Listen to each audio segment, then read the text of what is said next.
EPFO ఇటీవలి కాలంలో EPF సర్వీసుల్ని మరింత సులభతరం చేస్తూ వస్తున్న సంగతి తెలిసిందే. ఇక్కడ ఈపీఎఫ్ విత్డ్రా నిబంధనలన్నీ కూడా సరళీకృతం చేసింది. ఇప్పుడు తమ పీఎఫ్ బ్యాలెన్స్ లో కూడా గరిష్టంగా 100% వరకు కూడా విత్డ్రా చేసుకునే సదుపాయాన్ని తీసుకువచ్చింది. ఇందుకోసం కనీసం 12 నెలలు లేదా సంవత్సరం సర్వీస్ పూర్తి చేసి ఉండాలి.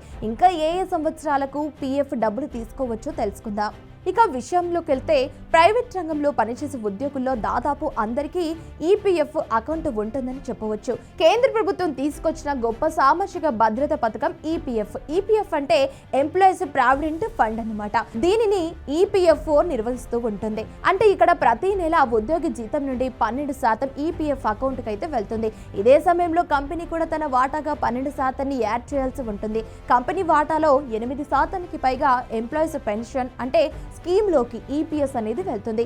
మిగతా 3% పైగా ఈపీఎఫ్ అనేది అకౌంట్ లో జమ అవుతుందన్నమాట.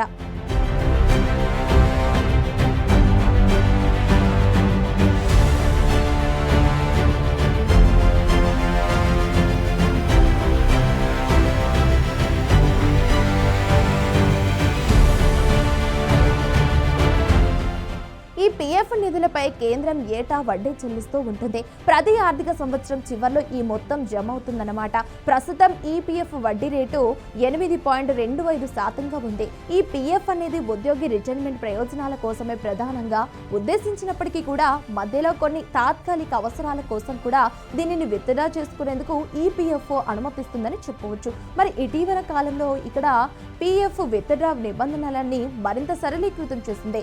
పీఎఫ్ విత్డ్రాను సులభతరం చేస్తుంది. దీంతో చాలా అవసరాలకు వేగంగా డబ్బులు తీసుకునే వెసులుబాటు కూడా కల్పిస్తుంది. గతంలో పీఎఫ్ విత్డ్రా ప్రక్రియ క్లిష్టంగా ఉండేది. మరి నిబంధనలు కూడా కఠినంగా ఉండేవి. వేరు అవసరాల కోసం వేరు ఫారమ్స్ కూడా ఉండేవి. ఇంకా కావాల్సిన మొత్తం కూడా అనేది కాదు. ఇంకా పెళ్లి కోసం, వైద్య అవసరాల కోసం, ఇల్లు కట్టుకునేందుకు ఇలా వేరు అవసరాలకు డబ్బులు తీసుకోవాలనుకుంటే వేరు అర్హతలు కూడా ఉండేవి. ఇక్కడ ఖచ్చితంగా ఇన్నేళ్ల సర్వీసు పూర్తి చేయాలనే నిబంధన కూడా ఉండేది. ఇప్పుడు మాత్రం ఆ ఇబ్బంది లేకుండా నిబంధనలన్నీ మార్చేసింది. ఖచ్చితంగా డబ్బులు కావాలనుకునే వారికి అంటే వేగంగా అందే ఏర్పాట్లు చేసింది. గతంలో మొత్తం 13 వేరు అవసరాలకు కనీస సర్వీసు అర్హతతో విత్డ్రా చేసుకునేందుకు అవకాశం ఉండేది. ఇక్కడ కనీసం 2 సంవత్సరాల నుంచి 7 ఏళ్ల వరకు అంటే ఖచ్చితంగా సర్వీస్ లో ఉన్న వారికి ఈ విత్డ్రా ఛాన్స్ అనేది ఉండేది. దీంతో చాలా వరకు పీఎఫ్ క్లెయిమ్స్ అనేవి తిరస్కరణకు గురయ్యేది.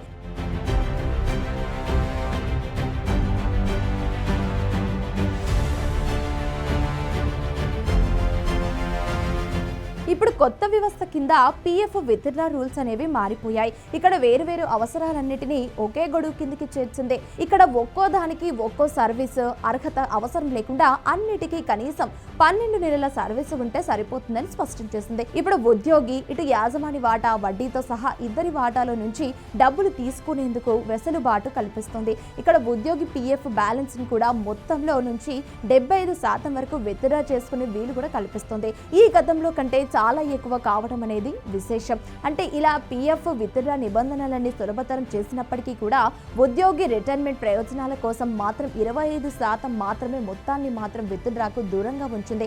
వాస్తవానికి చాలా మంది పీఎఫ్ అకౌంట్ లోకి డబ్బులన్నీ రిటైర్మెంట్ అయితే సమయం వరకు కొనసాగించట్లేదని తెలిసిపోతుంది. వీరికి భద్రత కూడా కల్పించాలన్న ఉద్దేశంతోనే 25% అయిన డబ్బుల్ని పీఎఫ్ అకౌంట్ లో ఉంచేలా చూస్తుంది. తప్పనిసరి అయితే తప్ప ఈ మొత్తం ఇవ్వట్లేదు. మరి ఒకవేళ ఉన్నట్లుండి ఉద్యోగం కోల్పోతే అప్పుడు వెంటనే పీఎఫ్ అకౌంట్ లోకి 75% బ్యాలెన్స్ వెనక్కి తీసుకోవచ్చు. మిగతా 25% ఏడాది సర్వీస్ తర్వాత వెనక్కి తీసుకోవచ్చు. ఇంకా కొన్ని ప్రత్యేక పరిస్థితుల్లో మొత్తం 100% కూడా వెంటనే తీసుకునేందుకు వెసులుబాటు కల్పిస్తోంది. ఇక్కడ 55 ఏళ్ల తర్వాత రిటైర్డ్ అయినా లేదా పూర్తి వైకల్యం బారిన పడినా కూడా స్వచ్ఛంద పదవి విరమణ చేసినా కూడా పూర్తిగా భారతదేశం వదిలి వెళ్ళినా కూడా పీఎఫ్ డబ్బులు పూర్తిగా తీసుకునేందుకు వీలు కల్పిస్తోంది.